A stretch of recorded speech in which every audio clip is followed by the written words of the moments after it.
মুসা আলাইহিস সালামের পায়ে একবার একটা লাল পোকা কামড় দিয়েছে, লাল পিঁপড়া। লাল পিঁপড়া কামড় দিলে খুব আরাম লাগে না? কি লাগে? হ্যাঁ, জলে না? লাল একটা পিঁপড়া কামড় দিছে, তো উনি রেগে মেগে পাশি দেখে লাল পিঁপড়ার বাসা, পা দিয়ে ডলে মুছে সবগুলো পিঁপড়া মেরে ফেলছে।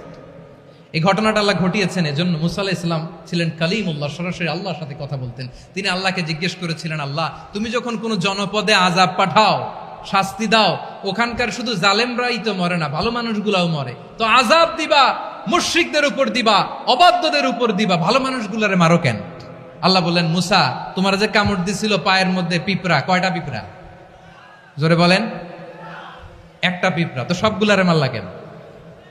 রেগে মেগে পুরো পিঁপড়ার বাসা ভেঙে ম্যাসাকার করলা কেন?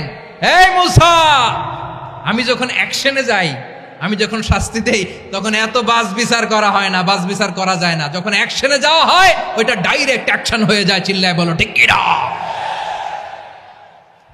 এজন্য আমাদের বাঁচার জন্য হলেও এই পাপ থামাতে হবে, এই শয়তানের অট্টহাসি থামাতে হবে, অন্যায় অপরাধ সমাজ থেকে আমাদের থামাতে হবে।